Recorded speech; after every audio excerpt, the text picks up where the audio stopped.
أعوذ بالله من الشيطان الرجيم من همزه ونفخه ونفثه بسم الله الرحمن الرحيم يا بني إسرائيل اذكروا نعمتي التي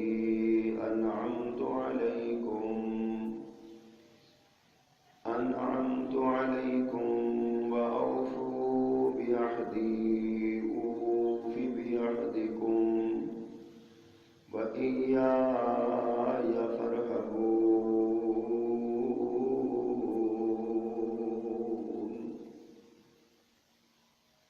صدق اللہ العظیم۔ حمد و ثنا، تعریف و تسبیح، تکبیر و تحلیل، بڑائی، بزرگی، کبریائی کے سارے کلمات اللہ جل جلالہ کے لیے خاص ہیں، جو اکیلا ہی اس ساری کائنات کا بلا شرکت غیر یکتا اور تنہا مالک و مختار ہے۔ اور درود و سلام امام الرسل، خطیب الانبیاء، سید ولد آدم، رسول محتشم، نبی معظم، امام الہدا، رسول خدا، جناب محمد الرسول اللہ صلی اللہ علیہ وآلہ وصحبہ وسلم کی ذات والا صفات پر مختصر کلمات حمد و صلات کے بعد سورۃ البقرہ کی اس آیت مقدسہ میں اللہ تعالیٰ کے 3 ایسے احکامات کا ذکر ہے جو اللہ نے بنی اسرائیل کے لیے ان کے دور میں اتارے تھے، اور پھر بعثت رسالت صلی اللہ علیہ وسلم کے بعد مدینہ منورہ کے اندر بسنے والے یہودیوں کو، بنی اسرائیل کہلانے والوں کو یاد دہانی کے طور پر، تذکیر کے طور پر ان احکامات کا ذکر کیا۔ ان میں ایک تو ہے تذکیر نعمت، یعنی اللہ کی نعمتوں کا یاد کرنا، ذکر کرنا، یاد رکھنا۔ اور یہ تذکیر نعمت کا مطلب ہوتا ہے شکریہ نعمت کا ادا کرنا۔ کوئی بندہ نعمت کا شکریہ ادا کر ہی نہیں سکتا جب تک کہ اس کو یاد نہ رکھے، اس کا ذکر نہ کرے، بار بار اس کا تذکرہ نہ کرے۔ اللہ تعالیٰ کا شکر ہے اس نے ہماری زبان پر یہ باتیں جاری فرمائی ہیں۔ ہم سے کوئی ہماری صحت کے بارے میں پوچھتا ہے تو ہم کہتے ہیں الحمدللہ، یعنی اللہ کا شکر ہے، اس کی تعریف ہے، اس نے ہمیں صحت کی دولت سے مالا مال کیا ہے، نوازا ہوا ہے۔ ہم سے کاروبار کے بارے میں پوچھتا ہے تو ہم بے دھڑک کہتے ہیں الحمدللہ، یا اللہ کا شکر ہے۔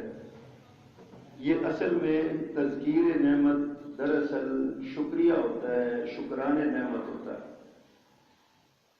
اللہ تعالیٰ نے بنی اسرائیل کو بھی یہ حکم دیا تھا، اور اس امت رسول یعنی امت محمد صلی اللہ علیہ وسلم کو بھی یہ حکم دیا کہ اذکروا نعمت اللہ علیکم، اللہ کی نعمتوں کو یاد کرو جو اس نے تم پر کی۔ دوسرا حکم اس آیت میں اللہ تعالیٰ نے جو دیا ہے وہ ہے اوفو بالعہد، اوفو بعہدی اوفی بعہدکم، کہ تم میرے وعدے کو پورا کرو، میں تمہارے وعدے کو پورا کروں گا۔ ایفائے عہد اسلام کے اندر ایک بہت عظیم الشان اور رفیع المرتبت عمل ہے۔ نبی کریم صلی اللہ علیہ وسلم نے، آپ کا یہ ارشاد عالی شان ہے، آپ فرماتے ہیں اربع من کن فیہ کان منافقا خالصا، 4 ایسی صفات ہیں جس کے اندر وہ پائی جائیں وہ خالص منافق ہوتا ہے. وَمَنْ كَانَ فِيهِ خَصْلَةٌ مِّنْهُنَّ كَانَتْ فِيهِ خَصْلَةٌ مِّنَ النِّفَاقِ حَتَّى يَدَعَهَا. اور اگر ان 4 میں سے کسی کے اندر ایک صفت ہے، ایک خصلت ہے، تو اس کے اندر منافقت کی ایک خصلت ہے جب تک وہ چھوڑ نہیں دیتا. یعنی ایک خصلت موجود ہے اس کے اندر. ان 4 خصلتوں اور 4 صفتوں کا ذکر اللہ کے رسول صلی اللہ علیہ وسلم نے فرمایا. آپ فرماتے ہیں نمبر 1 اذا تؤمن خانا، جب اس کو امانت دی جاتی ہے تو وہ اس میں خیانت کرتا ہے. امانت صرف دولت نہیں ہوتی، امانت بات بھی ہوتی ہے. رسول اللہ صلی اللہ علیہ وسلم نے ارشاد فرمایا المستشار مؤتمن، جس سے مشورہ کیا جائے وہ امانت دار ہوتا ہے. یعنی ایک بندہ آپ سے مشورہ کرتا ہے کسی بات میں، کوئی راز کی بات ہے، خاص بات ہے. عموماً ہم اپنے معاشرے میں دیکھتے ہیں کہ وہ شادی کا کوئی مسئلہ ہوتا ہے، بچی یا بچے کا رشتہ کرنا ہوتا ہے، وہ آپ سے آ کے مشورہ کرتا ہے. تو ایسی صورت میں یاد رکھنا چاہیے کہ مستشار مؤتمن ہوتا ہے، امانت دار ہوتا ہے. جو بھی سچی بات ہے وہ اس کو بتانی چاہیے، چھپانا نہیں چاہیے.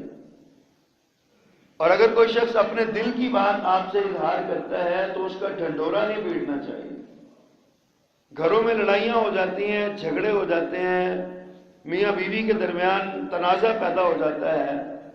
تو ایسی صورت میں دونوں اپنے دل کا ٹکڑا کسی کے سامنے اظہار کرتے ہیں تو اس کا مقصد کیا ہے، اس کا مطلب کیا ہے کہ آپ ان کا مسئلہ حل کروائیں. اسی لیے رسول اللہ صلی اللہ علیہ وسلم کی تعلیمات میں یہ بات بڑی خاص ہے. آپ نے ارشاد فرمایا کہ جو بندہ 2 لڑے ہوئے میں صلح کرانے کے لیے جھوٹ بولتا ہے وہ جھوٹ شمار نہیں ہوتا. ایک سے کہتے یار میں اس کے پاس سے اٹھ کے آیا ہوں، وہ تو تیرے بارے میں بڑے اچھے جذبات رکھتا ہے، میں نے دیکھا اس کا دل بڑا صاف ہے، تمہیں کس نے گمراہ کر دیا، تم کیوں ایسی باتیں کرتے ہو اس کے بارے میں؟ شیطان نے تمہارے اوپر حملہ کیا ہوا ہے، ورنہ اس کا دل تو صاف ہے. اور ادھر اس کے پاس جا کے کہ یار میں اس سے اٹھ کے آیا ہوں، وہ تمہارے بارے میں اتنے سے جذبات کا اظہار کرتا ہے. اب بظاہر تو یہ جھوٹ بول رہا ہے نا، وہ نہ اس نے اچھے جذبات کا اظہار کیا، نہ اس نے اچھے جذبات کا اظہار کیا، وہ بھی مرنے پہ تلا ہوا ہے، وہ بھی لعنت ملامت کر رہا ہے. لیکن اگر اس شخص کی سفارت کاری سے دونوں کے درمیان کوئی ایسا اچھا نرمی پیدا ہو جائے، دلوں میں نرمی پیدا ہو جائے، تو اس کو آپ نے ارشاد فرمایا جھوٹ نہیں ہے. تو مستشار مؤتمن ہوتا ہے جس سے مشورہ کیا جائے، جس کو کوئی بات بتائی جائے، جس سے پوچھا جائے، وہ مؤتمن ہوتا ہے، امانت دار ہوتا ہے. اور امانت والا ورنہ منافق آدمی کا کام ہے اذا تؤمن خانا، جب اس کو کوئی امانت دی جاتی ہے تو وہ اس میں خیانت کرتا ہے. اس کو پیسے پکڑائے جائیں تو وہ اس میں خیانت کرتا ہے. وہ اگر اس کو کوئی امانت، یعنی ووٹ ایک امانت ہے، ہم جس حکمران کو دیتے ہیں، اپنی گلی محلے کے جس کونسلر یا چیئرمین یا ناظم کو دیتے ہیں، یا ہم اپنی یہ امانت کسی کو دیتے ہیں، اب اگر وہ خیانت کرے گا تو فرمایا کہ یہ خیانت ہے اور یہ منافقت کی ایک صفت ہے، خصلت ہے، یہ منافقت ہے. منافق کا کام یہ ہے اذا تؤمن خانا، جب اسے امانت دی جاتی ہے تو وہ اس میں خیانت کرتا ہے. دوسری بات آپ ارشاد فرماتے ہیں وَإِذَا حَدَّثَ كَذَبَ، جب وہ بات کرتا ہے تو جھوٹ بولتا ہے. اب آپ اندازہ کریں یہ منافقت کی صفت ہے جھوٹ بولنا. جھوٹ اتنی بڑی اور اتنی بری چیز ہے، پیارے پیغمبر صلی اللہ علیہ وسلم نے ارشاد فرمایا جب کوئی بندہ جھوٹ بولتا ہے نا تو اس کے منہ کی بدبو ایسی آتی ہے اس بات کے ساتھ کہ نیکی کے فرشتے 1 میل دور جا کے کھڑے ہو جاتے ہیں. اس سے 1 میل تک اس کی بدبو آتی ہے جھوٹ بولنے والے کے جھوٹ کی. اور اگر یہ بو ہمیں آنے لگ جائے، یہ تو اللہ کا احسان ہے نا، اس نے ہمارے پردے رکھ دیے ہیں، ہمارے لیے اس نے بڑا، اللہ کا بہت بڑا احسان ہے، ہمارے لیے اس نے یہ پردوں کا اہتمام کر دیا ہے اور ہم بچ جاتے ہیں. ورنہ اگر یہ جھوٹ کی بو انسانوں کو آنے لگے تو دیانتداری سے سوچئے، میں اور آپ سبھی، اللہ معافی دے ہمیں، اسی معاشرے کے ہم رہنے والے اور اسی معاشرے کے مجرم ہیں. اگر ہمارے اندر سے یہ بدبو آنے لگے تو بتائیے ہمارے پاس کون بیٹھے گا, یا ہم کسی کے پاس کیسے بیٹھیں گے؟ پیارے پیغمبر نے منافقت کی ایک صفت بیان کی. رسول اللہ صلی اللہ علیہ وسلم سے پوچھا گیا, اللہ کے پیغمبر کیا کوئی مومن چوری کر سکتا ہے؟ فرمایا ہاں کر سکتا ہے. جی وہ بدکاری کا ارتکاب کر سکتا ہے؟ جی کر سکتا ہے. سوال ہوا کیا وہ جھوٹ بول سکتا ہے؟ فرمایا نہیں, جھوٹ نہیں بول سکتا. یعنی آپ اندازہ کریں کہ ایک مومن کے اندر اتنی بڑی برائیاں, چوری اور بدکاری جیسی لعنت اور اتنی بڑی برائی, فرمایا اس کا صدور تو اس سے ہو سکتا ہے, لیکن جھوٹ بولنے جیسی گندگی اور قباحت اس کے منہ سے نہیں نکل سکتی. مومن کی شان ہے جو پیارے پیغمبر صلی اللہ علیہ وسلم نے بیان فرمائی. اور ہمارے یہاں رواج کیا ہے, ہمارے معاملہ ہی یہ ہے کہ جب تک جھوٹ نہ بولیں کہتے ہیں سودا نہیں بکتا. بھائی جب تک بات نہ کریں ہماری بات پہ یقین ہی کو نہیں کرتا. اور میں بعض اوقات دیکھتا ہوں گھر کا سربراہ, گھر کا مالک یا گھر کا باپ یا شوہر بازار سے کوئی چیز لے کے آتا ہے نا, تو بے مقصد بغیر کسی ضرورت کے, ایک بغیر ضرورت کے بھی جھوٹ بولنا منع ہے, لیکن ضرورت کے ساتھ بھی جھوٹ بولنا منع ہے, لیکن بغیر ضرورت کے گھر کا سربراہ کو چیز لے کے آتا ہے, بیگم صاحب پوچھتی ہیں یہ کتنے کی ہے, خامخواہ کہہ دیتا ہے 800 کی ہے, 900 کی ہے. او بھیا آپ نے جھوٹ کیوں بولا, یہ تو 200 کی ہے. کہا اگر میں 200 کی کہتا تو بیگم کو پسند نہیں آنی تھی, اس نے باتیں کرنی تھی, اس نے کہنا تھا یہ چیز ہی صحیح نہیں ہے, آپ نکمی اور ناقص چیز لے آئے. بیکار قسم کا بے ضرورت جو ہے نا ہم جھوٹ بول دیتے ہیں اور ہمیں اس کا پتہ ہی نہیں چلتا. پیارے پیغمبر صلی اللہ علیہ وسلم نے ارشاد فرمایا منافق کی خصلت یہ ہے اذا حدث کذب, جب وہ بات کرتا ہے تو جھوٹ بولتا ہے, ہر بات پہ جھوٹ, ہر بات پہ جھوٹ, حتیٰ کہ لوگ اس کی بات کا اعتبار ہی نہیں کرتے. نبی کریم صلی اللہ علیہ وسلم کا ارشاد ہے الصدق ینجی والکذب یہلک, سچائی نجات دیتی ہے اور جھوٹ ہلاک کر دیتا ہے. آپ گھروں میں دیکھیں اکثر لڑائی جھگڑے ہوتے ہیں نا گھروں کے, اور بڑے معاملات ہوتے ہیں, ان کی بنیاد آپ جا کے دیکھیں, ان جھگڑوں کی بنیاد کیا ہے, کہیں نہ کہیں جا کے جھوٹ آپ کو نظر آئے گا, اور وہ جھوٹ کی بنیاد پہ لڑائی جھگڑے ہوتے ہیں. بعض اوقات نکاح کے چند دنوں بعد ہی بات طلاق تک چلی جاتی ہے. کیوں؟ جب تحقیق کی جاتی ہے تو پوچھا جاتا ہے کیوں, تو وہ دونوں طرف سے دونوں فریق کہتے ہیں انہوں نے ہمیں یہ کہا تھا, یہ جھوٹ بولا تھا, انہوں نے ہمیں یہ کہا تھا, یہ بالکل بات نہیں ہے. لہذا جنہوں نے آغاز میں جھوٹ بولا ہم سے دھوکہ کیا, ہم کیسے ان کے ساتھ ساری زندگی گزار سکتے ہیں؟ اتنی بڑی اور اتنی بری چیز ہے. پیارے پیغمبر صلی اللہ علیہ وسلم نے اسی لیے منافقت کی ایک نشانی یہ بیان فرمائی, اذا حدث کذب واذا حدث کذب, جب وہ جھوٹ بات کرتا ہے تو جھوٹ بولتا ہے, یہ منافق کی علامت ہے. تیسری علامت, یہ جو ہمارے آج کے موضوع سے متعلقہ ہے, پیارے پیغمبر صلی اللہ علیہ وسلم نے تیسری بات جو ارشاد فرمایا وَإِذَا عَاهَدَ غَدَرَ, جب وہ کوئی معاہدہ کرتا ہے تو اس میں دھوکہ دیتا ہے, معاہدہ شکنی کرتا ہے, عہد کی خلاف ورزی کرتا ہے. یہ اب اس پر میں بات کرتا ہوں. چوتھی صفت آپ نے جو ارشاد فرمایا منافق کی چوتھی صفت جو بیان فرمائی, فرمایا وَإِذَا خَاصَمَ فَجَرَ, جب وہ جھگڑا کرتا ہے تو گالی دیتا ہے. اب دیکھیں گالی دینا اتنا برا عمل ہے, اتنا قبیح اور گندا عمل ہے کہ پیارے پیغمبر صلی اللہ علیہ وسلم نے اس کو بالکل پسند نہیں کیا. بلکہ سیرت کی کتابوں میں ایک بڑا عجیب واقعہ مرقوم ہے. رسول اللہ صلی اللہ علیہ وسلم اور صدیق اکبر رضی اللہ تعالی عنہ یہ کہیں جا رہے تھے, دونوں دوست, دونوں پیارے. اچانک آگے کوئی منافق, کوئی کافر, کوئی مشرک کوئی کھڑا تھا, وہ نہ جناب صدیق اکبر کو گالیاں دینے لگا رضی اللہ تعالی. حضرت صدیق اکبر رضی اللہ تعالی عنہ خاموشی سے سنتے رہے, پیارے پیغمبر پاس کھڑے مسکراتے رہے. اب دیکھیں وہ گالی پہ گالی دے رہا ہے, گالی پہ گالی دے رہا ہے. جناب صدیق اکبر رضی اللہ تعالیٰ عنہ خاموش کھڑے ہیں, کوئی بات نہیں کر رہے. اچانک کب تک آخر انسان تھے نا, پیمانہ صبر لبریز ہو گیا. جب جناب صدیق اکبر کا پیمانہ صبر لبریز ہوا تو جواب میں گالی, تو ہم اسے کیا گالی نہیں کہہ سکتے, لیکن چلے سمجھنے کے لیے کہہ لیں, گالی کے جواب میں جناب صدیق اکبر کی زبان سے ایسا جملہ نکل گیا جس کو ہم گالی کہہ سکتے ہیں کہ جناب صدیق اکبر نے بھی گالی کی صورت میں جواب میں جملہ کوئی ایسا نکل گیا ان کی زبان سے. جیسے ہی جناب صدیق اکبر کی زبان سے یہ جملہ نکلا، رسول اللہ صلی اللہ علیہ وسلم وہاں سے کھڑے کھڑے آگے کو چلے گئے اور بڑی تیزی سے آگے نکل گئے۔ حضرت ابوبکر صدیق بہت پریشان ہوئے کہ یا اللہ یہ کیا ہوا، دوڑے اور پیچھے جا کے پیارے پیغمبر صلی اللہ علیہ وسلم کو روکا اور پوچھا، عرض کیا آقا جب تک وہ بکواس کرتا رہا آپ نے کوئی رد عمل نہیں دیا، خاموشی سے کھڑے رہے، اور جب میں نے ایک بات کا صرف جواب دیا ہے، میری طرف سے کوئی حملہ نہیں ہوا، میں نے جواب دیا صرف، اور آپ ناراض ہو کے آگے چلے گئے، اس کی کیا وجہ ہے؟ تو نبی کریم صلی اللہ علیہ وسلم نے ارشاد فرمایا ابو بکر جب تک تو خاموش تھا تیری طرف سے فرشتہ اس کو جواب دے رہا تھا، اور جب بدلے میں تو نے بدلہ لیا، جواب دیا، فرشتہ وہاں سے نکل گیا تو میرا وہاں کیا کام تھا، میں بھی چلا گیا، میں بھی نکل آیا۔ آپ اندازہ کریں کہ اتنی بری چیز ہے یہ لڑائی میں گالی دینا، اسی لیے رسول اللہ صلی اللہ علیہ وسلم نے منافق کی نشانیوں میں سے ایک نشانی یہ بیان فرمائی ہے، آپ نے ارشاد فرمایا جب وہ اذا خاصما، جب وہ جھگڑا کرتا ہے، لڑائی کرتا ہے، فجرا تو گالیاں دیتا ہے، اپنی زبان سے گندگی بکتا ہے۔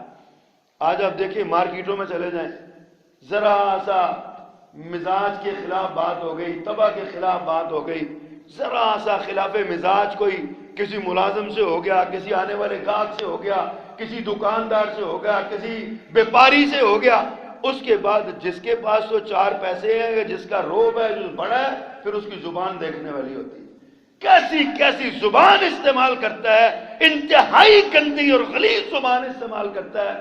بعض اوقات یہ لڑائی ہے، یہ زبان اپنے گھروں میں بھی استعمال ہوتی ہے، بندہ اپنے بیٹوں کے بارے میں کہہ دیتا ہے، اپنی بیوی کو کہہ دیتا ہے، اپنے بھائی اور بہن کو کہہ دیتا ہے، ایسی ایسی گندی زبان استعمال کی جاتی ہے۔ پیارے پیغمبر صلی اللہ علیہ وسلم نے ارشاد فرمایا منافق کی خصلت یہ ہے کہ جب وہ لڑائی کرتا ہے تو اس میں جب جھگڑا کرتا ہے تو اس میں گالی دیتا ہے۔ یہ چار آپ نے منافق کی خصلتیں بیان کی، فرمایا جس کے اندر یہ چاروں موجود ہے نا وہ تو پکا ٹھکا منافق ہے، منافقن خالصن، حدیث کے الفاظ ہیں خالص منافق ہے وہ شخص جس کے اندر یہ چار چیزیں موجود ہیں، اور فرمایا جس کے اندر چاروں میں سے کوئی ایک صفت موجود ہے تو اس کے اندر منافقت کی خصلت موجود ہے، حتی یدعہا، یہاں تک کہ وہ چھوڑ نہیں دیتا۔ تو ان چار میں سے ایک جس کا ذکر آج ہم کر رہے ہیں وہ ہے وعدہ شکنی، عہد کی خلاف ورزی۔ اللہ نے فرمایا اس آیت میں وَأَوْفُوا بِعَهْدِي أُوفِ بِعَهْدِكُمْ، تم میرے وعدے کو پورا کرو میں تمہارے وعدے کو پورا کروں گا۔ اب اللہ کا وعدہ کیا ہے، یعنی بندے کا وعدہ اللہ سے کیا ہے، ہمیں اس بات پہ سوچنا چاہیے۔ اللہ تعالیٰ نے قرآن مجید میں کئی مقامات پر اس طرح کا ذکر کیا ہے، اس کو ایک عہد الست بھی کہتے ہیں جو اللہ سے عالم ارواح میں ہم نے کیا۔ ہمارا وعدہ یہ تھا کہ یا اللہ ہم تیرے ساتھ کسی کو شریک نہیں بنائیں گے، تیرے سوا کسی کو رب نہیں بنائیں گے، تیرے سوا کسی کو پالنہار، پروردگار، مشکل کشا، حاجت روا، روزی رساں، اولاد دینے والا، رزق دینے والا، بارش برسانے والا، دھوپ نکالنے والا، گرمی اور سردی کرنے والا، پھل اور پھول اگانے والا، ہم تیرے سوا کسی کو نہیں سمجھیں گے۔ یہ ہم نے وعدہ کیا تھا اللہ سے، لیکن آج قدم قدم پہ شرک کے اڈے بنے ہوئے ہیں۔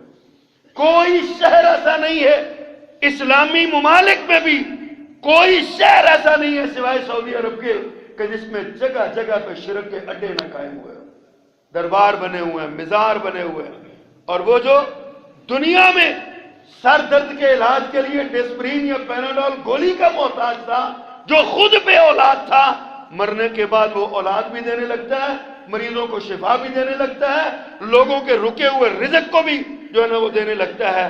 آپ اندازہ کریں کہ یہ کیا ہماری زندگی اور کیا ہماری سوچ ہے۔ ہم نے اللہ سے جو وعدہ کیا تھا اس وعدے کی کیسے دھجیاں ہم نے اڑا دی۔ اب اللہ سے ہم نے کیا ہوا وعدہ ذرا اس پہ غور تو کرتے جائیں۔ اللہ کے وعدے، اللہ تعالیٰ نے بنی اسرائیل سے کتنے وعدے لیے، 3 آیات کا ذکر قرآن مجید میں علماء تفسیر نے کیا۔ میں 3 آیات کے تناظر میں آپ بات کرنا چاہتا ہوں آج۔ دیکھیے اللہ تعالیٰ ارشاد فرماتے ہیں وَإِذْ أَخَذْنَا مِيثَاقَكُمْ وَرَفَعْنَا فَوْقَكُمُ الطُّورَ خُذُوا مَا آتَيْنَاكُمْ بِقُوَّةٍ وَاذْكُرُوا مَا فِيهِ لَعَلَّكُمْ تَتَّقُونَ۔ اللہ فرماتے ہیں اللہ نے بنی اسرائیل سے وعدہ لیا، وَإِذْ أَخَذْنَا مِيثَاقَكُمْ، اے بنی اسرائیل کے لوگوں اس وقت کو یاد کرو جب ہم نے تم سے وعدہ لیا، اخذنا میثاقکم، تم سے پختہ وعدہ لیا اس بات کا، کس بات کا؟ ورفعنا فوقکم الطور، اور اس وعدے کے لیے ہم نے تمہارے اوپر طور پہاڑ کھڑا کر دیا، طور پہاڑ بلند کر دیا کہ اگر یہ وعدہ نہ کرو گے تو پہاڑ کے نیچے دبا کے مار ڈالوں گا۔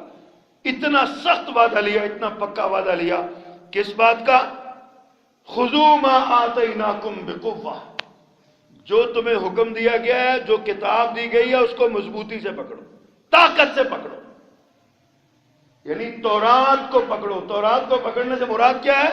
کہ تورات کے احکامات کو سینے سے لگاؤ، تورات کے احکامات کو ان پر عمل کرو، جو تورات میں احکامات ہیں من وان ان کو تسلیم کرو۔ یہ حکم دیا اللہ سبحانہ و تعالی ہے، اور یہی حکم ہمیں بھی دیا ہے، بنی امت محمد صلی اللہ علیہ وسلم کو بھی دیا ہے۔ تورات کو ماننا، کتاب منزل من اللہ، کتاب کو ماننا۔ رسول اللہ صلی اللہ علیہ وسلم نے ارشاد فرمایا ان اللہ یرفع بہذا الکتاب اقواما ویضع بہ آخرین، یہ وہ کتاب کسوٹی ہے کہ تم میں سے پہلی بہت سی قومیں اس کتاب کے ساتھ عروج پر گئیں اور اس کتاب پر عمل نہ کرنے کی وجہ سے ذلیل ہو جائیں گی۔ ان اللہ یرفع بہذا الکتاب، اللہ سر بلند کرتا ہے اس کتاب کے ذریعے، یرفع بہذا الکتاب اقواما ویضع بہ آخرین، اور باقیوں کو اللہ گرا دیتا ہے، ذلیل کر دیتا ہے۔ اور دوسرا وعدہ اللہ نے کیا لیا؟ وَاذْكُرُوا مَا فِيهِ، اس کتاب کے اندر جو احکامات ہیں ان سے نصیحت پکڑو۔ قرآن ساری کی ساری نصیحت ہے، ذکر ہے، تزکیہ ہے، اور قیامت کے دن اللہ تعالیٰ نے ایک نقشہ، ایک منظر ہمارے سامنے رکھا ہے۔ فرمایا وَإِذْ قَالَ، اور جب وہ وقت یاد کرو جب رسول کہے گا یا ربی ان قوم اتخذوا هذا القرآن مہجورا، اللہ یہ میری قوم ہے جس نے قرآن کو چھوڑ دیا تھا، یہ میری قوم ہے جس نے قرآن سے روگردانی کی، قرآن سے اعراض کیا، قرآن سے منہ موڑا جس نے۔ کیا منظر ہوگا؟ اللہ کا رسول قیامت کے دن شکایت کرے گا اس امت کی اپنے رب کے سامنے، کیا بنے گا ہمارا؟ اور چھوڑنے سے مراد احکامات الہی کو چھوڑ دینا ہے، چھوڑنے سے مراد حکم ربی کو چھوڑ دینا ہے، چھوڑنے سے مراد رسول اللہ صلی اللہ علیہ وسلم جو اسوہ ہیں ان کی سیرت کو چھوڑ دینا ہے، ان کی سنت کو چھوڑ دینا ہے۔ اور آج ذرا ایک لمحہ کے لیے رکیے اور اپنے ضمیر کے کٹہرے میں کھڑے ہو کے سوچئے ہم کتنے احکامات مانتے ہیں اور کتنے چھوڑتے ہیں، ہماری حالت کیا ہے، ہماری سوچ اور فکر کیا ہے؟ ہمیں قرآن کہتا ہے اذا نودی للصلاۃ من یوم الجمعہ فاسعوا الی ذکر اللہ، جب جمعے کی آواز کی اذان پڑے دوڑتے ہوئے مسجد میں آؤ۔ ہم گھروں میں بیٹھے رہتے ہیں، ہمارے پاس ٹائم نہیں ہوتا، ہم فارغ نہیں ہوتے، ہم ٹی وی دیکھ رہے ہوتے ہیں، ہم میچ دیکھ رہے ہوتے ہیں، ہم خبریں سن رہے ہوتے ہیں، ہم نے تجزیہ نگاری جو ہے نا وہ اس کو سننا ہوتا ہے، ہم تجزیہ نگاروں کی آراء سن رہے ہوتے ہیں، اور اٹھ کے جب جماعت ہونے لگتی ہے پھر ہم مسجد میں آ جاتے ہیں۔ یہ چھوڑ دینا نہیں ہے تو اور کیا ہے؟ وَاذْكُرُوا مَا فِيهِ، حکم ہوا وَاذْكُرُوا مَا فِيهِ، جو نصیحت تمہیں کی گئی ہے اس کے ذریعے اس کو، اسے نصیحت پکڑو جو اس میں احکامات ہیں ان سے تذکیر اختیار کرو، یہ حکم ملا ہے۔ اللہ اکبر۔ فَمَا لَعَلَّكُمْ تَتَّقُونَ، یہ اس لیے تاکہ تم متقی ہو جاؤ، پرہیزگار ہو جاؤ، یہ اس لیے حکم دیا، یہ بنی اسرائیل کو اس بات کا حکم دیا گیا تھا۔ اللہ اکبر۔ دوسرا حکم اسی سورۃ البقرہ کی آیات پہ آپ غور کریں، آیت نمبر 83 اور 84، سوچئے ذرا، یہ بنی اسرائیل کے لیے اللہ نے جو احکامات دیے ان کا ذکر ہے۔ فرمایا وَلَقَدْ أَخَذْنَا مِيثَاقَ بَنِي إِسْرَائِيلَ، اور یاد کرو ہم نے بنی اسرائیل کو، وَلَقَدْ أَخَذْنَا مِيثَاقَ بَنِي إِسْرَائِيل، ہم نے بنی اسرائیل سے پختہ وعدہ لیا، پختہ عہد لیا، ہم نے ان سے پکا وعدہ لیا۔ کس بات کا وعدہ؟ احکامات پہ غور کیجئے گا۔ لا تعبدون الا اللہ، لا تعبدون، یہ بنی اسرائیل سے وعدہ تھا، لا تعبدون الا اللہ، یہ بنی اسرائیل سے نہیں، دنیا میں آنے والے ہر انسان سے وعدہ تھا، موجودہ انسان سے وعدہ ہے، آنے والے جو انسان ہیں ان سے بھی یہ وعدہ لیا جا چکا ہے، لا تعبدون الا اللہ، اللہ کے سوا کسی کی عبادت نہیں کرنا۔ یہ قانون ہے، یہ پیغام ہے اللہ نے جو دیا یہ حکم دیا اللہ نے، اور اس پر اللہ نے وعدہ لیا ہوا ہے کہ اللہ کے سوا کسی کی عبادت نہیں کرنا۔ آج ہم حکمرانوں کی عبادت کرتے ہیں، طاقتوروں کی عبادت کرتے ہیں، دولت مندوں کی عبادت کرتے ہیں۔ آج ہم جگہ جگہ پہ لکڑی اور پتھر کی مورتیوں کی عبادت کرتے ہیں۔ آج ہم اپنے عقیدے کو بیچتے ہیں، ہم اپنے ایمان کو بیچتے ہیں۔ آج ہم دنیا میں اللہ سے بغاوت کرتے ہیں، اس کا خمیازہ ہم بھگت رہے ہیں، ساری دنیا میں ذلیل و رسوا ہو رہے ہیں۔ اس سے بھی آگے سوچیے حضرات، اللہ فرماتے ہیں اللہ تعبدون الا اللہ، یہ حکم ہے بنی اسرائیل سے، وعدہ لیا گیا اللہ کے سوا عبادت نہیں کرنی کسی کی۔ دوسرا وعدہ وبالوالدین احسانا، والدین کے ساتھ اچھا سلوک کرنا ہے۔ والدین سے اچھا سلوک کیا ہے؟ ان کی بات ماننی ہے، جو وہ کہتے ہیں اس پر سر تسلیم خم کرنا ہے۔ لیکن آج باپ تھوڑا سا عمر رسیدہ ہو جائے نا تو اولاد جوان ہو کے کہتی ہے بڈھا سٹھا گیا ہے، بڈھا پاگل ہو گیا ہے، انہوں سمجھ نہیں آتی، دور جدید کے تقاضوں سے یہ مقابلہ نہیں کر سکتا۔ ابا جی گھر بیٹھا کرو تسی، ساڈے کمائی رکاوٹ نہ پاؤ، یہ نظریے کام ہم کرتے ہیں۔ اللہ نے بنی اسرائیل سے وعدہ لیا تھا کہ وبالوالدین احسانا، والدین کے ساتھ نیکی کرنی ہے۔ ہم اپنے والدین سے کتنی نیکی کرتے ہیں؟ یہ حکم ہمیں بھی ہے، اس امت کو بھی ہے، امت محمد صلی اللہ علیہ وسلم کو بھی یہی حکم ہے، ماں باپ کے ساتھ حسن سلوک کرنا ہے۔ قرآن نے تو اس امت کو یہ حکم دیا ہے وبالوالدین احسانا، والدین سے احسان فرمایا وَاخْفِضْ لَهُمَا جَنَاحَ الذُّلِّ مِنَ الرَّحْمَةِ، اپنے بازوؤں کو، نرمی کے بازوؤں کو اپنے ماں باپ کے لیے بچھا کے رکھو۔ مطلب یہ ہے کہ ہمہ وقت ان کے باتوں پہ، ان کے ہونٹوں پہ کان لگا کے رکھو، جو وہ حکم دیں فوراً تسلیم کرنے پہ تیار ہو جاؤ۔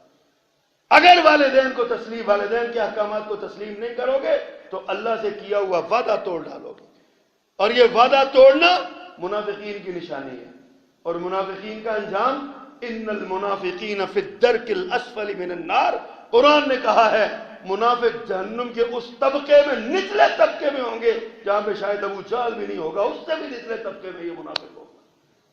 کہاں سوئے ہوئے ہیں؟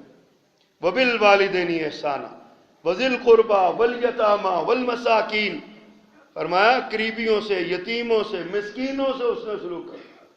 اب دیکھیں ذرا ہمارے کتنے رشتہ دار ہیں، کتنے غریب لوگ ہیں، کتنے پریشان حال لوگ ہیں، عزیز و اقارب میں، محلے داروں میں، ہمارے ملنے والوں میں، دوست داروں میں، تعلق داروں میں کتنے لوگ پریشان ہیں۔ کیا ہمارا اس نے سلوک ہے ان کے ساتھ؟ یہ بنی اسرائیل سے اللہ نے وعدہ لیا تھا ان لوگوں سے اس نے سلوک کرو۔ اور ایک اگلی بات جو بڑی قابل غور بات ہے، سوچنے والی بات ہے، آج ہمارے اندر سے یہ بات نکل چکی ہے۔ اللہ نے فرمایا وَقُولُوا لِلنَّاسِ حُسْنًا، بنی اسرائیل سے جو عہد لیا وہ عہد یہ تھا لوگوں سے اچھی سے، نرمی سے، پیار سے بات کرنی ہے لوگوں سے۔ آج ہماری باتیں، ہم پنجابی میں کہتے ہیں کود کے بہ جاتے ہیں، ذرا سا خلاف طبع بات ہوئی، ذرا سی خلاف مزاج بات ہوئی، ہم اگلے کو ایسے لڑائی کرتے ہیں اس سے جا کے، ذرا سی بات ہو جائے انا ہے، نظر نہیں آتا، ٹھوکر لگتی ہے ذرا سا کسی کا۔ حضرت حسن رضی اللہ تعالیٰ عنہ مجھے یاد آئے، کیا عظیم شخصیت تھی وہ، اللہ کروڑوں رضوان نازل فرمائے ان پہ۔ ایک بار نا گرم گرم سالن ہنڈیا سے نکلا ہوا شوربا لونڈی لے کے آئی، ٹھوکر لگی اور جناب وہ حضرت حسن پہ نئے کپڑوں پہ گر گیا حضرت حسن رضی اللہ تعالیٰ۔ انتہائی غصے سے ایسے جھانک کے دیکھا اس عورت کو، لونڈی کو، کہ تو نے ایک تو گرم سالن سے جسم جلایا، لباس خراب کیا، لیکن وہ بھی تو حضرت حسن کی لونڈی تھی نا، وہ بھی تو حضرت حسن کی خادمہ تھی نا رضی اللہ تعالی عنہا۔ اس نے غصہ دیکھا تو کہتی ہیں والکاظمین الغیظ، والکاظمین، مومنوں کی صفت یہ ہے غصہ پی جاتے ہیں۔ حضرت حسن کی نہ گردن جھکے، اس نے کہا لوہا بڑا گرم ہے، چوٹ لگاؤ۔ کہا والعافین عن الناس، لوگوں سے درگزر کرنے والے ہیں۔ حضرت حسن فرماتے ہیں جاؤ جاؤ، تمہیں درگزر کیا، معاف کیا۔ اس نے آگے جملہ بولا والکاظمین الغیظ والعافین عن الناس، اور میں اگلا کہا اس نے لوگوں پر احسان کرتے ہیں۔ حضرت حسن نے فرمایا جاؤ تمہیں آزاد کیا، جاؤ تمہیں آزاد کیا۔ آج ہمارے ساتھ ایسا ہو جائے، ہمارا کسی نے کیا کرنا ہے، راہ چلتے ہوئے اینٹ سے ٹھوکر لگ جائے نا، ہم کہتے ہیں لعنت ہوتے جڑا اٹ سٹ گیا تھے۔ اب محلے داروں نے پتہ نہیں لگ جائے، گھردیاں نوں سمجھ نہیں آتی ہے، بوئے کے اٹا پہ ہم ایسے ایسے لعنت نکالتے ہیں اپنی زبان سے حضرات